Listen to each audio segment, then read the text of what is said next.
Support for this episode of Judaism Unbound comes from the Oshman Family JCC in Palo Alto, California, whose vision is to be the architects of the Jewish future.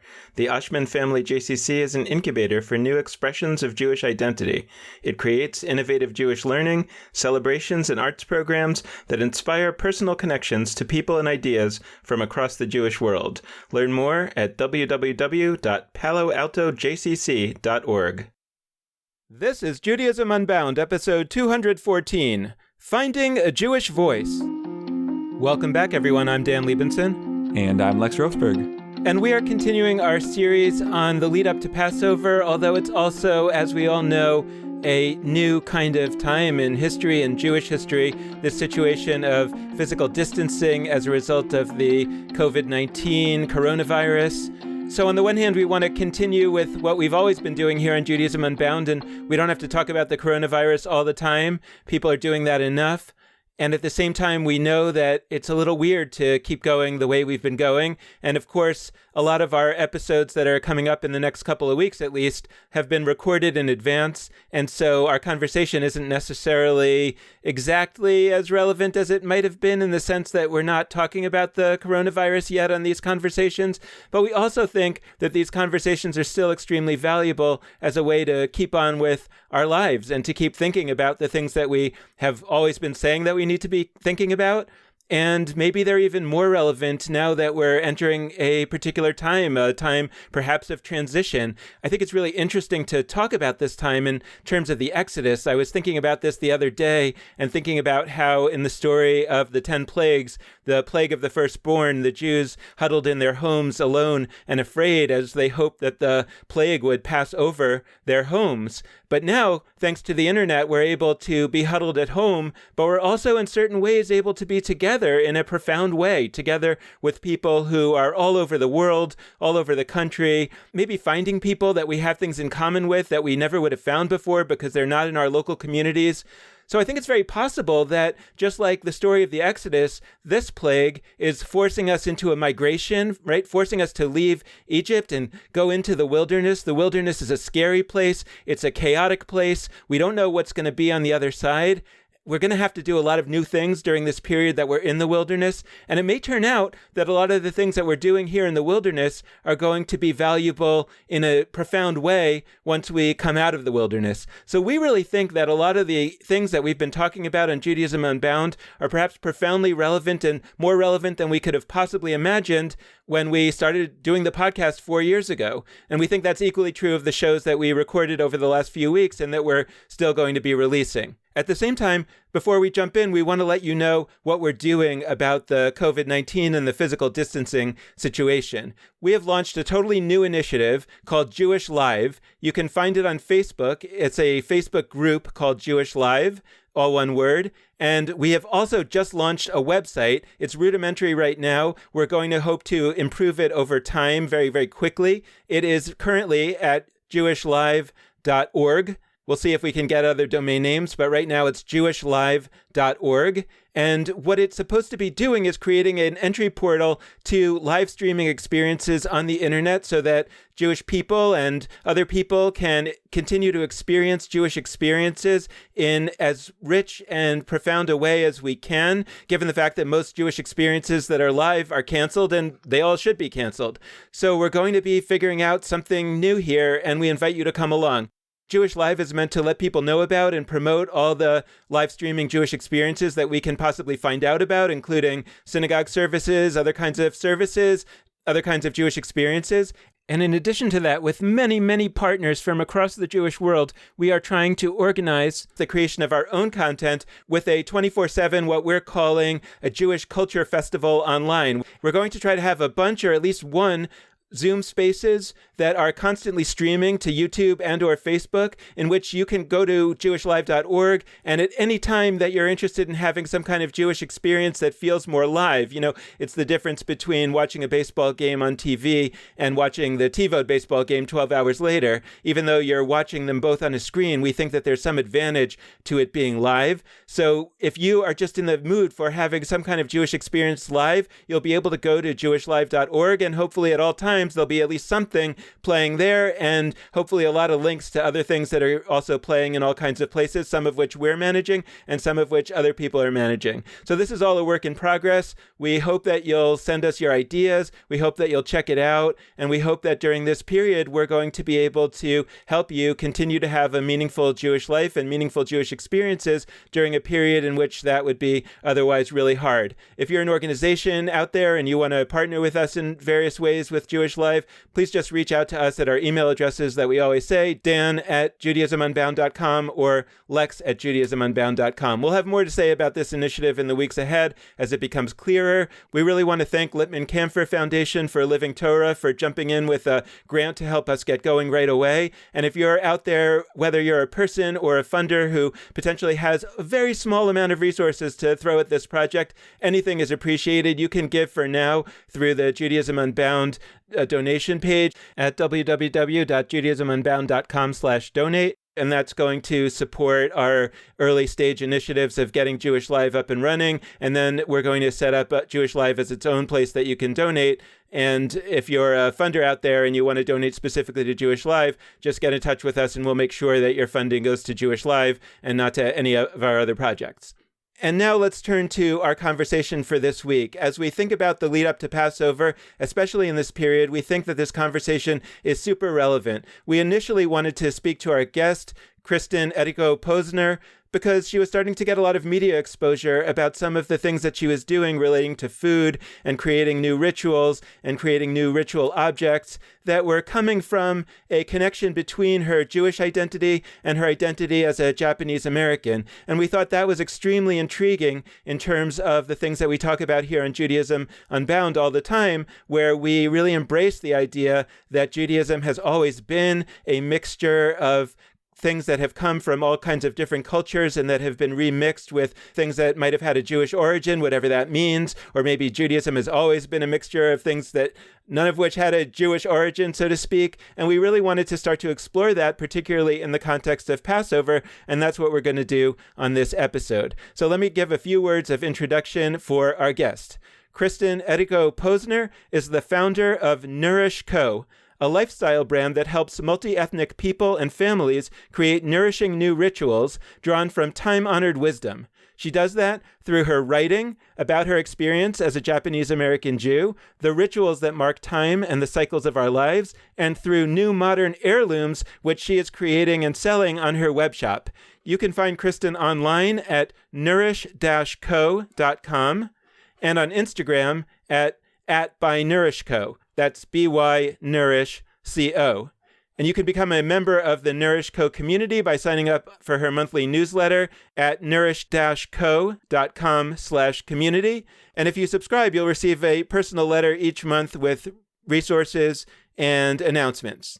A few months ago, we talked to Tiffany Schlein about her Tech Shabbat, and we love the idea of Jews out there that are creating and playing around with one small aspect of Judaism. And we think that Kristin Eriko Posner is another example, like Tiffany Schlein, of somebody who is doing exactly what Judaism Unbound is all about. And we just wish that there would be thousands of people like her and like Tiffany Schlein. And maybe during this period of physical distancing, that's more likely. So if you're inspired by this conversation, please start playing around with some element of Judaism and let us know that you're doing it. We'd love to talk to you about it. So without further ado, Kristin Eriko Posner, welcome to Judaism Unbound. It's so great to have you. Thank you. Thank you so much for having me. I'm really excited to be here. Well, we're so intrigued by what you're doing. I think a good place to start might be just to give us a little bit of your Jewish story and tell us how you got to where you are right now, and then we'll get a little more into what you're doing right now. All of my ancestors were Shinto and Buddhist from Japan, and my parents were atheists, and I wasn't really raised in any sort of tradition. I started searching for spiritual guidance like in churches in high school, even in yoga classes or religious studies classes, but I never really found, I felt like I could never really find what I was looking for. And then the other piece is that my mom, she tried really hard to make sure that I had a connection to Japan by sending me to Japan in the summers and by sending me to Japanese school. But I was born and raised in Southern California, and I often felt like my heritage was kind of slipping away from me. And then after I had spent a few years after college, teaching English in this really rural area of Japan.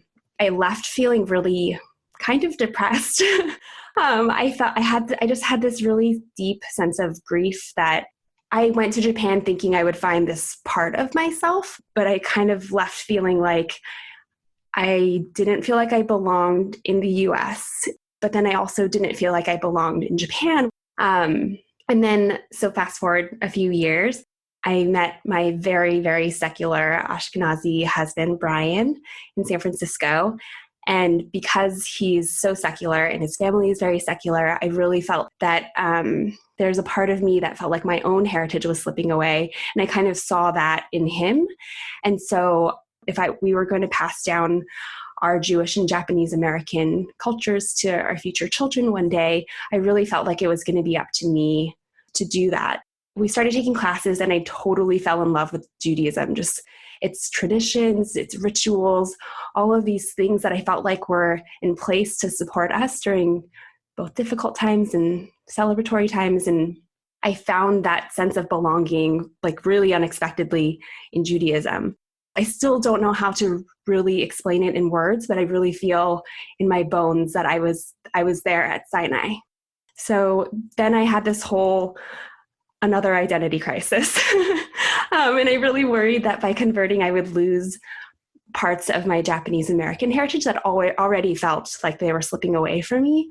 And so I think it was like a few days before my conversion, I went to my Rabbi Bauer at Emmanuel, and I said, I don't think I could do this. I'm really scared. And he just looked at me and said, I don't understand, like, why can't there be room for both? And it was like something that I hadn't even considered. It was just this like either, it felt very like polar, that it had to be one or the other. And then I had another identity crisis. And I decided to study to become a bat mitzvah. And I had this whole honeymoon phase with Judaism after I converted where I just loved everything about it. And then a few years later, I started to become really painfully aware that I was one of very few Jews of color in the room. And I thought, if I just really studied really hard and knew more, then I would make sure that no one would ever see me make a mistake. Like if anyone saw me make a mistake, in my mind, I thought that would prove that I didn't belong here. This is all subconscious, but looking at it back on it now, I can kind of see this. And so that was actually when I met Rabbi B'nai Lappi. And when I heard her speak, I like literally ran down the aisle with like tears streaming down my face and hugged her. And just listening to her and her message really helped me feel seen, which is so incredible because I know that she really helps to empower Jews in the LGBTQ community, which I don't identify with, but yet, I do feel like someone who is different than most Jews here in America. And so I felt like she really saw me. And it was the first time I think that I realized that I could have an impact and that I had a voice. Let's talk a little bit about your work now with Nourish Co., and particularly the Jewish side of it for now. I know it goes beyond the Jewish material, but can we start by understanding a little bit about what you're doing, how it got started, what's your philosophy, how is that manifesting in the world? I previously was a residential interior designer. And so I always knew that part of Nourish would be designing something. I wanted to design product, which I eventually did. But really, I just started by hosting a dinner party with some friends. And I served a couple of like dishes that I made up. I did a donabe, which is like a Japanese like hot pot that I had cooked rice in. And Brian, my husband, is Ashkenazi Jewish. And so I put in some smoked salmon and some everything bagel mix and dill. And that was like the most popular dish of the night. And I don't even know if people remember anything else from the night, but they still talk about this one dish that I made. And so I thought, okay, maybe I'm onto something.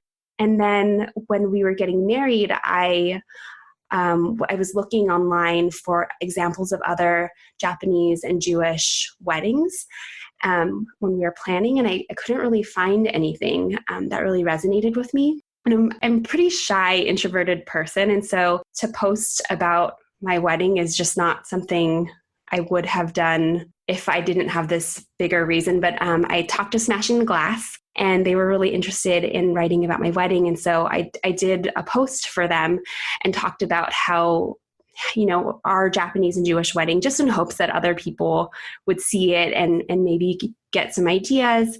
And so that's what I did. And then I started writing about my experience. Interfaith Family, which is now 18 Doors, they reached out to me really early on, and they asked me to write some personal essays and do some recipe development. And so that's really how I started Nourish.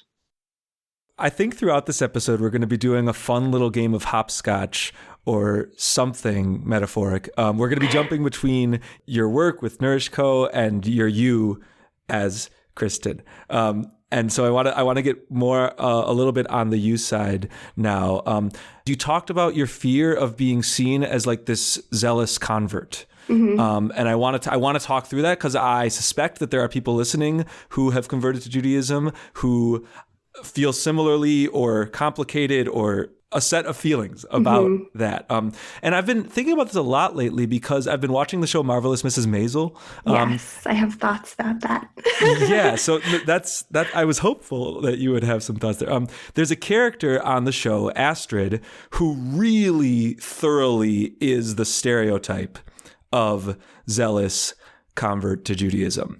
And so I have a set of feelings about. I think there's on one level kind of a beauty that we're not only representing the stereotype of like New York ethnic Ashkenazi Jew on the show, and I feel a lot of baggage around the fact that there is a set of negative feelings that are directed at her and towards her over and over again.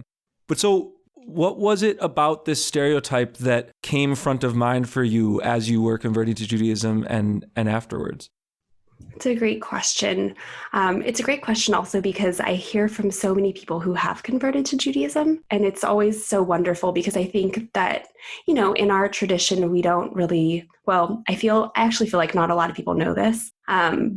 It's not polite to approach someone and ask them, oh, have you converted? I've been in a lot of situations, when people ask me if I've converted before they even ask my name or know very much about me, and it's like our first conversation, I actually feel like similar to the way that I feel when someone asks me as an Asian American, where are you from? Which just, for me, I know that it comes from a place of curiosity, but I think in a lot of ways it can really feel like a way of saying, you don't look like you belong here. You don't seem like you belong here. So maybe you don't belong here. And so with Mrs. Maisel, and first of all, I love the show. I've watched the whole thing.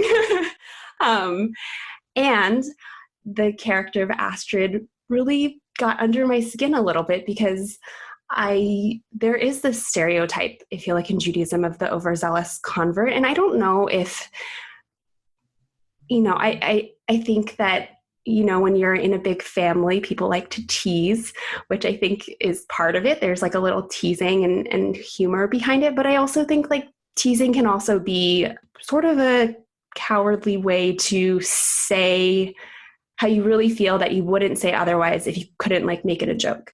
So I feel like on the show, they're really reinforcing this age-old negative stereotype of the overzealous convert, which I don't think is very helpful or really, doesn't really move us forward. If you're ever in a situation where you're just new at something, you're going to be extra self-conscious. I think that's true of anything. That's just a very human thing. And so, of course, you're very passionate about it. And I think that can come off as overzealous.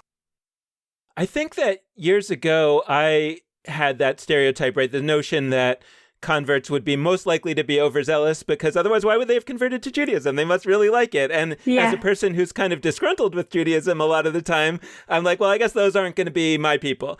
And I have found the opposite is true. In doing Judaism Unbound in particular, we get so many emails from people that have converted to Judaism or in the process of converting to Judaism. And like you, they are talking about how much B'nai Lappi moved them and how invested they feel in this project of reimagining Judaism. And in some ways, that's not what you expect from somebody who converts to Judaism or any religion, because you're like, well, if you converted, probably that means you really liked it. So it's interesting to find you here among us changemakers.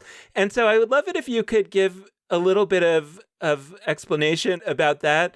And I think that there's two elements that I'm ultimately asking about. One is, how does one think about the idea that I both am so drawn to something that I want to join it and I want to be part of the revolution? Like, what does that feel like inside? How does that manifest?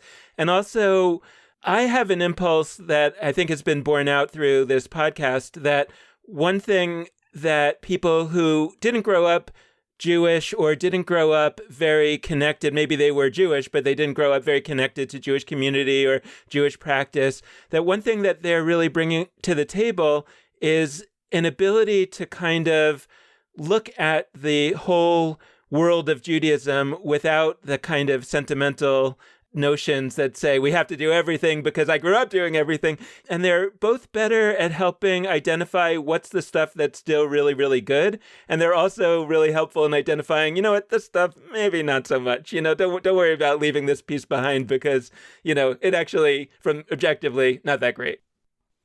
There are a couple different pieces. There is that, yes, I fell in love with Judaism. And yes, I see that it is crashing. And I spent my whole life feeling like my own heritage was slipping away from me for multiple reasons. There's so many reasons. There's assimilation, there's war, there's so many reasons that my Japanese American heritage, I feel like, really has slipped away from me.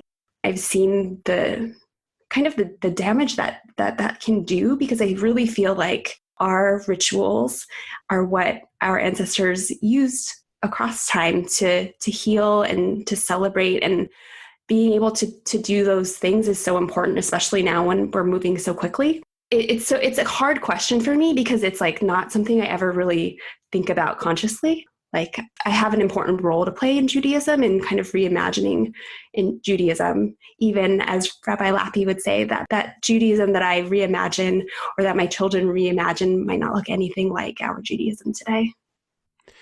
A few months ago, we talked about this idea that we were exploring of like the 10 Commandments. We called it the 10 Commandments of Jewish change and transitions. And the first 5 commandments were about loss and leaving things behind and grief and not taking things with us. And the second 5 were about creativity and the new, and whether that's fusion with other cultures or just creating things from scratch, but that there was be this whole creativity. But there's this first part that's about leaving things behind. Like, there's just too much. It's too heavy. It's too complex. It's too rooted together. Most people, it requires people to sign on for things that they don't want to sign on for, and they don't have to in order to get some of them. But, they're told that they do. And how do you leave all that behind? And Marie Kondo has been a really important piece of that for us, and thinking about what would Marie Kondo do with Judaism if Judaism were an apartment and she was coming in to deal with it? And in a way, when we look at the time that B'nai Lappy talks about, the early rabbinic period, we look at a bunch of rabbis that also didn't really grow up Jewish, like Rabbi Akiva, Rabbi Meir. These are people that either themselves were converts or their parents were. And the hypothesis is that they were able to play a certain role at that time because they were both attracted to Judaism and also able to unsentimentally perhaps leave certain things behind. And I would love to know how practically you've experienced that, meaning, can you tell us a little bit from the perspective of somebody who didn't grow up Jewish? Tell us, what's the good stuff about Judaism that really, drew you, that you really say, hey, this is the stuff that we really need to keep. And then can you also tell us a little bit about the stuff that you have looked at and said, you know what, I think we can work on this one. We can change this. Yeah. Wait, I have a special request. Yep. A lot of people say Marie Kondo, but it's actually Marie Kondo. Marie Kondo from here on out. Very good. Thank you. But I did hear your other question. This is where, and I'll come back to this is where, for me, fraud syndrome really comes in, where it's like, who am I to reinvent some 1,000-year-old ritual, right? I'll come back to that. There's this man. Have you heard of Michael Twitty? Yes, we have. And if you have not heard of Michael Twitty, listeners, go to our show notes at judaismunbound.com and you can learn a little bit about him. So I love Michael Twitty, but there is this chapter in his book, The Cooking Gene, called Sankofa. And there's this podcast, another podcast I love, called The Mashup Americans, in which Michael's on the podcast, and he explains that Sankofa is a word and a symbol in the Twi language of Ghana. And he translates it to, it's no sin to go to your past and fetch what you need to go forward into the future in a positive way. The seed for the next generation is rescued from the past. And I've just listened to this so many times, and every time I hear it, I get full body chills. I think your question is about what we leave behind. And I think that that's important too, because I think that there are a lot of things that might not resonate with us. I think our ancestors have been, no matter what culture you come from, our ancestors have been updating our traditions from the beginning of time. So I feel like that is a way that I kind of give myself some permission and grace to update things, because fraud syndrome is a very real thing that it can be really debilitating for people. And I think that when Rabbi Lappy talks about the different crashes, I think that a very big reason that some people just throw everything away is because they're like, well, these few things don't apply to me or don't work in my life now, so I'm just going to choose a different story. Because it's very scary to update traditions, especially if it's not your own. And I mean, I like to think that Judaism is my own now that I am Jewish, but it doesn't make it less scary. I'm pivoting a little bit, but I'm curious to talk about, I don't know, I'm gonna use the word fusion for a second, and I'm curious about this word because it comes up for us in a number of contexts, especially when we're talking about the intersections or collisions or whatever of two ethnic or religious things. So when we've had people in the past come on the podcast talking about like multiple religious identities, are people going to fuse Hanukkah and Christmas around Christmas time? Are people going to fuse Easter and Passover in an interesting way? Like we've talked about it there, but it also comes up in the realm of ethnicities and cultural backgrounds. And something really cool, I think, happened when I was geeking out reading various interviews with you online, and I saw this one piece, and I don't know if they articulated this question to you in this precise way, but the way it was written on the screen was, what's your favorite Jewish holiday? And what you responded with was Japanese New Year. And I was like, that's great. I'm curious about that. I'm curious if that was just like, they didn't phrase the question that way, and so it came up on the page that way, or if like on some level, and this is the claim I would make, I want to hear from you, like the claim I would make is, look, if somebody's Jewish and they celebrate a holiday, whatever the holiday is, in a sense, it's a Jewish holiday. When I go home for Thanksgiving, because I'm like studying to be a rabbi, I get asked to like give a little blessing at the beginning, and I'm Jewish, so I invoke Judaism when I do that blessing. And in a sense, the holiday becomes Jewish, even though my family are the only people there that are Jews. Mm-hmm. And it's not in the sense we think about it, a quote unquote Jewish holiday.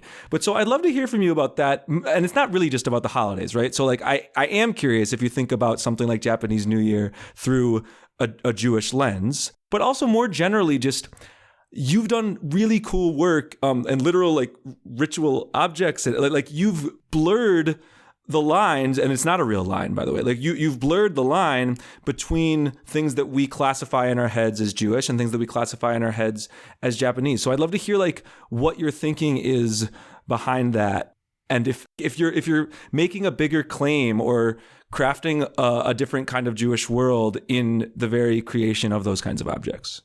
So I think the question was like, what's your favorite holiday? And I chose one Jewish one and one Japanese one. And usually when I say the Jewish one, I say Shabbat, because it comes every week and it's the most difficult one for me. So I feel like I'm constantly, I'm learning so much from it. But I love that idea of bringing in Judaism to Japanese New Year and vice versa, because like you said, there's not really a line. And I know I'm like preaching to the choir, I know I don't need to like say that this has been done from the beginning of time, but I recently spoke at this Tu B'Shavat dinner at Urban Adamah here in Berkeley.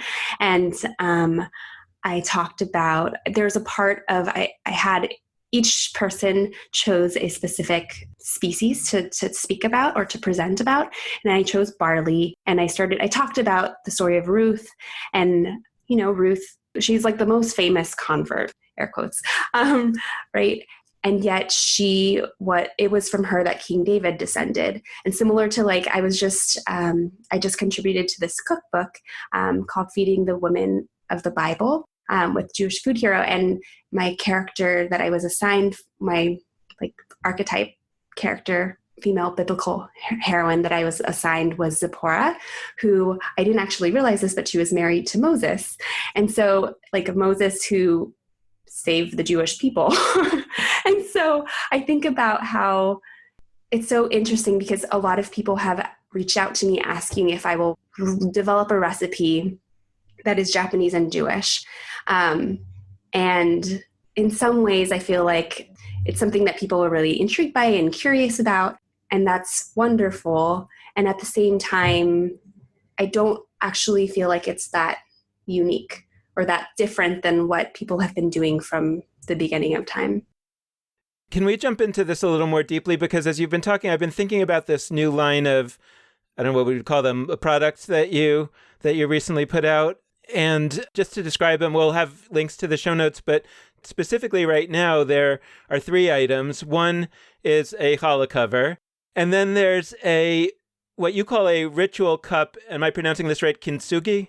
Yes, kintsugi. So a kintsugi ritual cup, which according to the website is a Japanese art of repairing a broken item with gold leaf or gold something, and it looks like a little cup, and then there's a tray that on the website you have this in a Shabbat scene where there's Shabbat candles on the tray, and obviously the cup is going to be used as a Kiddush cup, and the challah cover is covering the challah, and I guess what I'm intrigued by is kind of what makes the cup and the tray Jewish. And I wonder if people kind of look at this and they say, well, so what this basically is a cup that uses a Japanese art form on it, and it's very beautiful, but is it a Kiddush cup? What does it mean to be a Kiddush cup? What is right? And I'm curious to hear you talk that through, because I think we're going to get some interesting insights there. So when Brian and I were registering for our wedding, Brian is a mechanical engineer, and I'm an interior designer. And so quality is really important to us. We can definitely tell when something has been really well made. And when we were registering, we felt like all of these both of us didn't really have a lot of heirlooms that were passed down through our own families. And I think we just were really disappointed by the quality of what was out there on the market in terms of both Japanese and Jewish ritual objects. So I just thought there must be other people who are making really beautiful, not mass-produced objects that are made in limited runs so that, not all of your friends who got married a certain year have the same thing. That's what was the catalyst for the shop. Also, I was talking to friends who, are from other cultures, not just Japanese and Jewish, and they felt they couldn't find, for example, I have a friend who is Chinese and wanted to get a mooncake mold for Lunar New Year, and she couldn't find one that wasn't, made of plastic. She wanted to find one that was really beautiful, like how they used to make them. And so I realized it's not just a Japanese and Jewish thing, that are these heirlooms that I feel like heirlooms are really anchors that help us to connect to our cultures. And yet these things that I kept seeing were just not what I felt like were heirloom quality. And then there's the total other end of the spectrum where there are these artisans making these beautiful Judaica objects. And for a couple of newlyweds, they're totally inaccessible. They cost thousands of dollars, right? And I was thinking about, we live in a very small San Francisco apartment. And so I also really wanted everything to be multi-purposable. I think now that I've worked with several artisans on the products, I call them heirlooms.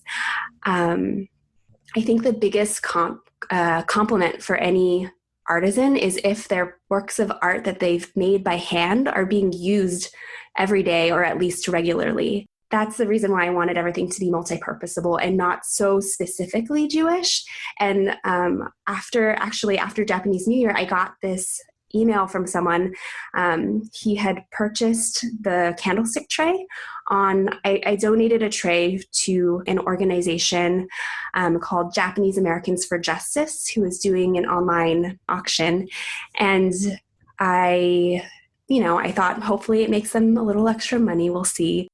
And when the auction was done, I saw that someone had donated $118 or had purchased it for $118. And I thought, this person must be Jewish. And I've come to find out that it's this Jewish man who I know through Instagram, and he purchased it for his partner, his boyfriend, who is Japanese, happens to be Japanese American.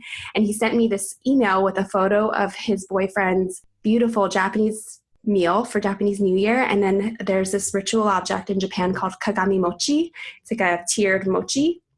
And it was sitting on the tray, which I hadn't actually thought about using it in that way. And I just I was so touched by that. It really gets you thinking about what it means for something to be Jewish. I was recently watching the show on Netflix. It was a movie called The Two Popes, and it's about this time when Pope Benedict met the not yet Pope Francis, and Pope Francis, or the soon-to-be Pope Francis, comes to Pope Benedict's house, and he's served a, quote, Bavarian delicacy called knedel, and it basically was a bowl of matzo ball soup, and it got me to remember that my grandmother called matzo ball soup, or matzo balls, knedelach, and this food item that I think of as the most Jewish food item that you could imagine, and specifically one of the most Passover Jewish food items that you can imagine. It turns out not only is it not Jewish in origin, but even the name that seemed so Yiddish to me isn't Jewish in origin. And what made it Jewish, I guess, what makes it Jewish is that instead of being bread balls, it's balls that are made of matzah meal. So there's a bit of a tweak, but it's not that the whole thing is inherently and obviously Jewish. And I guess that I'm wondering how you think about that, both in terms of food, whether it's reimagining foods for Shabbat and for holidays, or objects like you're working on. Again, back to this question of kind of what makes it Jewish, because a lot of times when we lead various workshops and try to get people to be more imaginative with their Jewish practices, they seem to be stuck with that question. They seem to be unable to be as creative as they possibly can be, because they think that for something to be Jewish, it has to be so close to something that they already imagine as being Jewish. And obviously, that's not how any of these things came to be. I mean, the matzo ball soup didn't come from some tweak to a Jewish thing. It came from a Jewish tweak to a not Jewish thing. Like when I think about the ritual objects, I was thinking back to your earlier question too, we are the ones who make it Jewish. Just because something looks traditionally or authentically Jewish doesn't make it more Jewish than something else. So when I think about food, I think about how, people for so long, you go to an ethnic, air quotes, restaurant, and people will measure how authentic, another air quotes, the food was. But I think often about who gets to lay the claim to what's authentic and what's not authentic. I looked it up in the dictionary. Authentic is defined in the dictionary as having been made or done in the same way as an original. But if I practiced a Japanese holiday in the same exact way that my great-great-grandmother in Japan, for example, would have practiced it, it would probably be impossible and be really not resonate with me that much.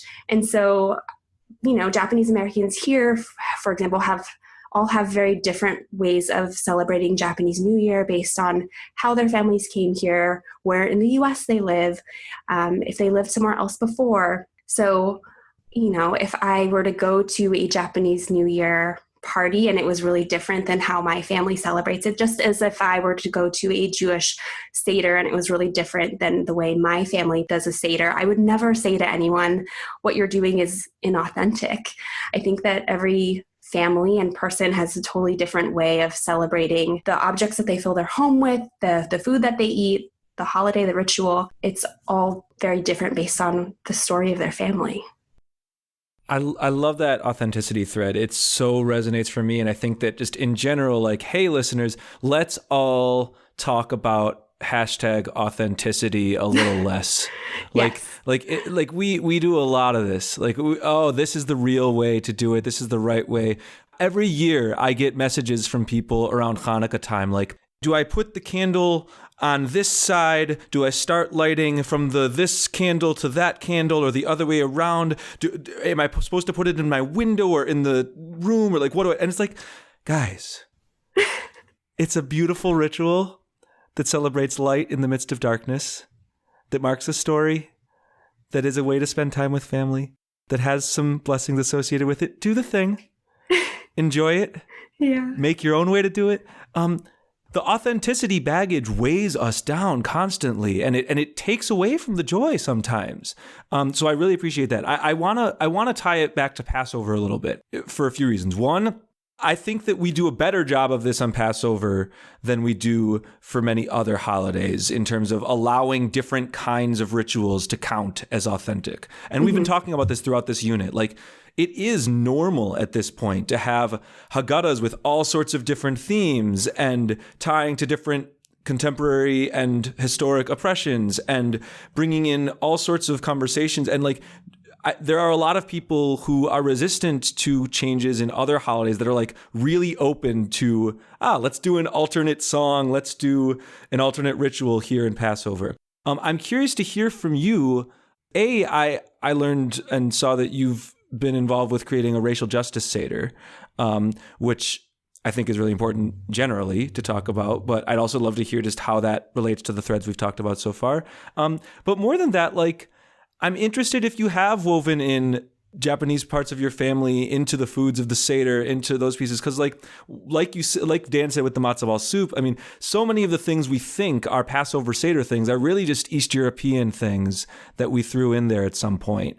And so that's, once you know that, it's incredibly liberating. And I'm curious if you've followed that in any interesting directions, whether that's ritualistically or just the food that's in front of us. I've been so lucky to have developed my Judaism here in California, where it's kind of it really feels like anything goes. And it feels like in many ways, oftentimes very safe for us to reinterpret, for example, our Passover Seder. So I have hosted a Passover Seder before. I've hosted, I think, 3. And the most recent one was the Racial Justice Passover Seder, which I hosted a few years ago with Annette Blum from Shalon. And I mean, we took the entire Seder apart and like really just dissected everything and tried to make sure that, you know, we were involving everyone who we had invited. And we wanted to really make sure that we included a wide variety of Jewish stories and cultures. And so I had one of the first dishes that we served was a tsukune, which is Japanese for chicken meatball matzo ball soup. That was my contribution. And then there was a woman who taught us about this tradition of hitting your neighbors with a scallion. You know, racial justice seems like this really heavy, depressing thing to talk about sometimes. It's just, it can be overwhelming. And yet this dinner was such a celebration of cultures and still talking about what so many people of color in our country and across the world have to deal with on a day-to-day basis, and kind of shining some light on that. I guess I'm wondering whether you have insights, having been a food and design thinker for a long time, about like, what can food do? What is food supposed to do in a ritual setting? And are there ways in which thinking about food in potentially a more powerful way could open, or has opened for you, ways of using food, whether on Passover or otherwise, that has had sort of a more powerful impact? People have actually asked me, this is a separate question, but people have asked me, do you think that food is enough of a way to practice being Jewish? Because often people say it's not enough. There has to be more, which I think is a very layered question. I have a lot of different thoughts about that, but I think that question really discredits how powerful food can really be. for me, food was one of the only things that helped remind me of my Japanese American heritage. And I think that that's true for not just Japanese Americans who have lost so much of their culture in the past like 70 years. But I think that that's true for so many other cultures who have been marginalized, especially here in the US. Food is like the one thing that we have left. There's that. I think that it's one of the most accessible ways to learn about a culture because we all have to eat. We have to eat 3 times a day. And so it's like the easiest sort of gateway into a culture in some ways. And I think that the other thing is that food has really been how the people in our lives have shown us their love.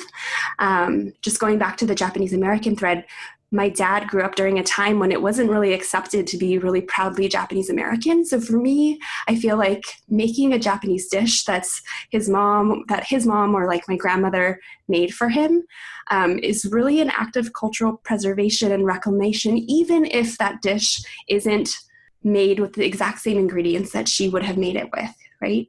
And so when I think about Passover, I think about the dishes that have like adapted and must adapt over time. And one example that I have is I have a gefilte fish dish that I've made for Passover that's inspired by a Japanese fish cake called kamaboko, which is delicious. And you talk to any Japanese person and they'll say like, oh, kamaboko is delicious. But then you ask like a Jewish person about our Ashkenazi version of the fish cake, gefilte fish. And I don't know a lot of people who would say, oh, it's so delicious. And so I actually, like you had asked this question about food at Passover, and I didn't totally relate to it, I guess, because for me, when we're eating karpas, like I actually feel like I'm eating the tears of my ancestors. And I know that sounds really silly, and my husband would be like, gosh, you're so intense.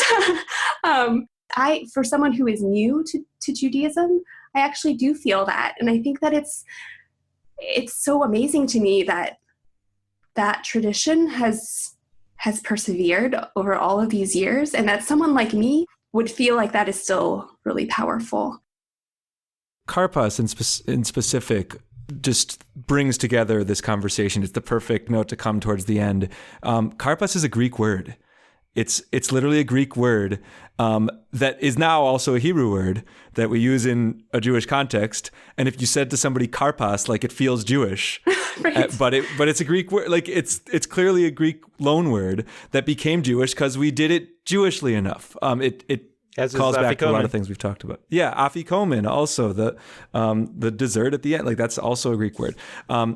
The whole ritual is looking at the Greek symposium and mapping it onto Jewish stuff. So take that, those who would not have us do loaning from other traditions in Jewish ritual.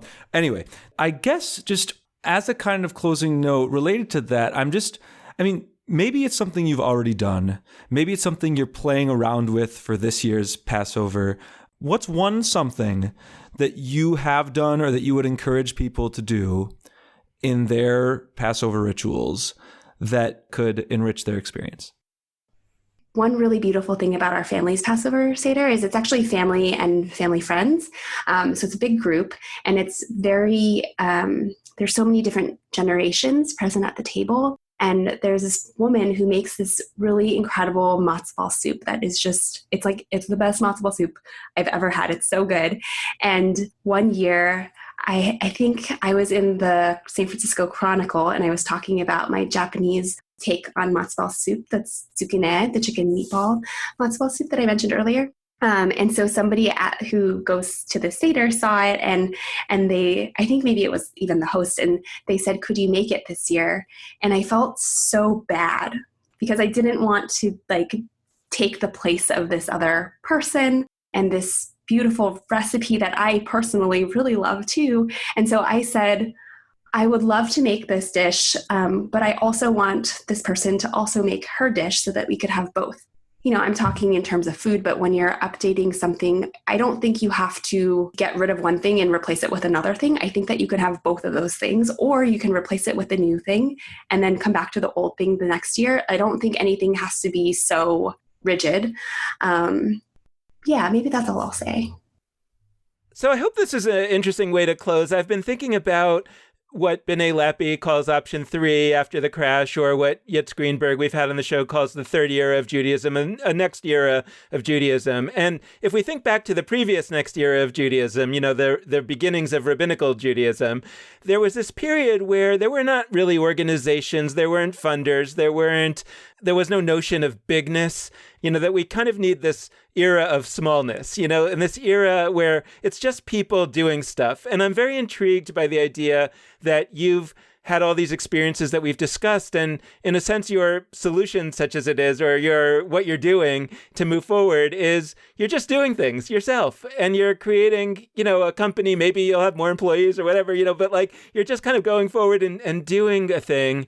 And, I'd love to have a world in which there were thousands of people doing that, in different ways. And so I'm wondering if there's wisdom you can share with us about the experience of your having done that, or anything that kind of comes to mind as you think of yourself as what B'nai Lappi calls a player in this next era of Judaism. When I approach things from a perspective of how is this going to bring in income, how am I going to continue doing what I'm doing at the rate that I'm doing it, or how can I make it grow even more? When I think about it from like a numbers standpoint, I get really drained thinking about that. And that's just me personally. But when I think about my purpose and the purpose of Nourish, and I think about just thinking about it makes me feel teary. People have just reached out to me and emailed me and said, thank you for existing.